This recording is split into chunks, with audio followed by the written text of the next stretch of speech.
সবাইকে স্বাগত দীপ্ত সংবাদে, সাথে রয়েছে দোলা ডলরেস। দেশের 25তম প্রধান বিচারপতি হিসেবে শপথ নিলেন সৈয়দ রেফাত আহমেদ। বঙ্গভবনে দুপুরে রাষ্ট্রপতি মোহাম্মদ শাহাবুদ্দিন তাকে শপথ বাক্য পাঠ করান। পরে অন্তর্বর্তী সরকারের আরও 2 উপদেষ্টা সুপ্রদীপ চাকমা ও বিধান রঞ্জন রায়কে শপথ বাক্য পাঠ করান রাষ্ট্রপতি। বাংলাদেশের প্রধান বিচারপতি ও অন্তর্বর্তীকালীন সরকারের 2 উপদেষ্টার শপথ অনুষ্ঠান ঘিরে রবিবার বঙ্গভবনে উপস্থিত হন বিশিষ্টজনেরা। যে তালিকায় অন্তর্বর্তী সরকারের প্রধান উপদেষ্টা ডক্টর মোহাম্মদ ইউনুস সহ প্রায় সব উপদেষ্টা উপস্থিত ছিলেন।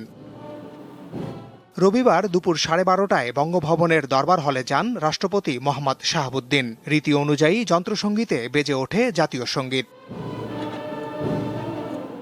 প্রথমে দেশের প্রধান বিচারপতি হিসেবে সৈয়দ রেফাত আহমেদকে শপথ বাক্য পাঠ করান রাষ্ট্রপতি। আমার পদের কর্তব্য পালন করিব। এরপর রাষ্ট্রপতি শপথ বাক্য পাঠ করান অন্তর্বর্তী সরকারের 2 উপদেষ্টা সুপ্রদীপ চাকমা ও বিধান রঞ্জন রায়কে। বিশ্বাস ও আনুগত্য পোষণ করিব। এই নিয়ে প্রধান উপদেষ্টা সহ বর্তমান সরকারের 17 উপদেষ্টার মধ্যে 16 জন শপথ নিলেন। দেশের বাইরে থাকায় মনোনীত আরেক উপদেষ্টা ফারুক ই আজম রবিবার শপথ নিতে পারেননি, তবে সোম বা মঙ্গলবারের মধ্যে তার শপথ নেয়ার কথা রয়েছে। মাহমুদ শাওন, দীপ্ত সংবাদ, ঢাকা। আগামী বৃহস্পতিবারের মধ্যে পুলিশ সদস্যদের কাজে যোগ দিতে সময় বেঁধে দিলেন স্বরাষ্ট্র উপদেষ্টা। রবিবার সচিবালয়ে সাংবাদিকদের প্রশ্নের জবাবে এম সাখাওয়াত হোসেন এ কথা বলেন। এর আগে রাজারবাগে কেন্দ্রীয় পুলিশ হাসপাতাল পরিদর্শনকালে তিনি জানান, নিরস্ত্র শিক্ষার্থীদের ওপর গুলি চালানোর হুকুমদাতাদের শাস্তি দেওয়া হবে। কোটা সংস্কার আন্দোলন ও ছাত্র জনতার গণ অভ্যুত্থান ঘিরে সংঘর্ষে আহত পুলিশ সদস্যদের দেখতে রবিবার ঢাকার রাজারবাগে কেন্দ্রীয় পুলিশ হাসপাতালে আসেন অন্তর্বর্তী সরকারের স্বরাষ্ট্র উপদেষ্টা অবসরপ্রাপ্ত brigadier general M Sakhawat Hossain. তিনি আহতদের সঙ্গে কথা বলেন এবং বিভিন্ন বিষয়ে খোঁজ খবর নেন। এ সময় স্বরাষ্ট্র উপদেষ্টা সবার সর্বোচ্চ চিকিৎসা সেবা নিশ্চিতের ওপর গুরুত্বারোপ করেন। পরে গণমাধ্যমকে তিনি বলেন, পুলিশকে রাজনৈতিকভাবে ব্যবহার করা হয়েছে। এই পুলিশকে ব্যবহার করেছে লাঠিয়াল বাহিনীর মতো।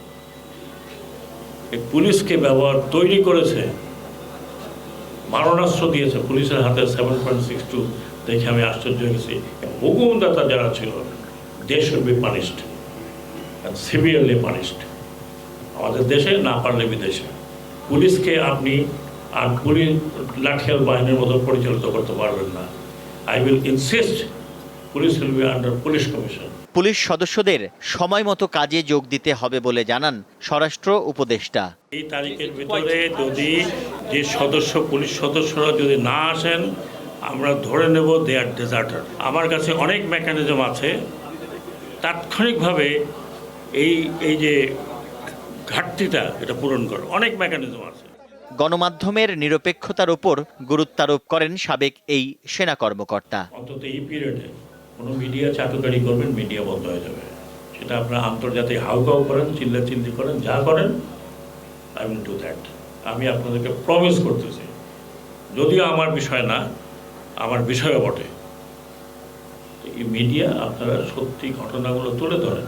আপনারা যদি ওই সময় সত্যি ঘটনা তুলে ধরতেন যে কি হচ্ছে, তাহলে আজকে পুলিশের এই অবস্থা হয় না। এদিকে আইজিপি জানিয়েছেন, সাম্প্রতিক আন্দোলনে পুলিশের অনেক সদস্য হতাহত হয়েছেন। টোটাল 42 জন পুলিশ সদস্য নিহত হয়েছে। এটা এই 2 জন র্যাব সদস্য সহ আহত অসংখ্য। আমাদের এই হসপিটালেই চিকিৎসা নিয়েছে 507 জন। তানভীর খন্দকার, দীপ্ত সংবাদ, ঢাকা। দীর্ঘ 9 বছর পর ভারত থেকে বাংলাদেশে ফিরলেন বিএনপির নেতা সালাউদ্দিন আহমেদ। রবিবার বেলা 2:15টার দিকে ঢাকার হযরত শাহজালাল আন্তর্জাতিক বিমানবন্দরে অবতরণ করেন সাবেক এই প্রতিমন্ত্রী।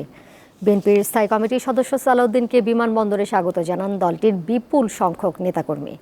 2015 সালের 10 মার্চ রাজধানীর উত্তরা থেকে সালাউদ্দিন নিখোঁজ হন। একই বছরের 11 মে ভারতের মেঘালয়ের শিলংয়ে স্থানীয় পুলিশ তাকে উদ্ধার করে। ভারতের পুলিশের পক্ষ থেকে তখন বলা হয়েছিল, সালাউদ্দিন শিলংয়ে উদ্ভ্রান্তের মতো ঘোরাঘুরি করার সময় লোকজনের ফোন পেয়ে তাকে আটক করা হয়।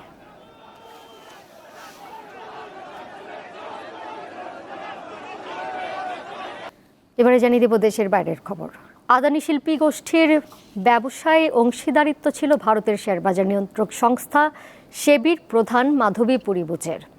এমন তথ্য উঠে এসেছে যুক্তরাষ্ট্রের বেসরকারি সংস্থা হিন্ডেনবার্গ রিসার্চের সাম্প্রতিক রিপোর্টে। মার্কিন সংস্থাটির দাবি, একাধিক রিপোর্ট এবং অভিযোগ থাকা সত্ত্বেও আদানি গোষ্ঠীর বিরুদ্ধে কোনো ব্যবস্থা নেয়নি সেবি। তবে হিন্ডেনবার্গ রিসার্চের অভিযোগ মিথ্যা দাবি করেছেন সেবির চেয়ারম্যান মাধবীপুরী বুচ। তার দাবি, এর মাধ্যমে মূলত চরিত্র হননের চেষ্টা হচ্ছে। খেলার খবর। প্যারিস অলিম্পিকে মেয়েদের ম্যারাথনে স্বর্ণ জিতেছেন নেদারল্যান্ডসের সিফান হাসান। ইথিওপিয়া বংশোদ্ভূত এই দৌড়বিদ 42.195 কিলোমিটার দৌড় শেষ করেছেন 2 ঘন্টা 22 মিনিট 55 সেকেন্ডে, যা নতুন অলিম্পিক রেকর্ড। রূপা জিতেছেন ইথিওপিয়ার তিগস আসিফা, আর 2 ঘন্টা 23 মিনিট 10 সেকেন্ড সময় নিয়ে ব্রোঞ্জ জিতেছেন কেনিয়ার হেলেন ওবিরি। ছেলেদের কুস্তির 65 কেজি ফ্রিস্টাইল বিভাগের স্বর্ণ জিতেছেন জাপানের কিয়োকা কিতারো। ফাইনালে ইরানের রহমান আমুজদাখলিলিকে 10-3 পয়েন্টে হারিয়েছেন কিতারো। পুরুষ ফ্রিস্টাইল কুস্তির 97 কেজিতে স্বর্ণ জিতেছেন বাহরাইনের আহমেদ তাজউদ্দিনভ। অলিম্পিকে অ্যাথলেটিক্সের বাইরে বাহরাইনের এটি প্রথম পদক। আর এই ছিল এখনকার মতো।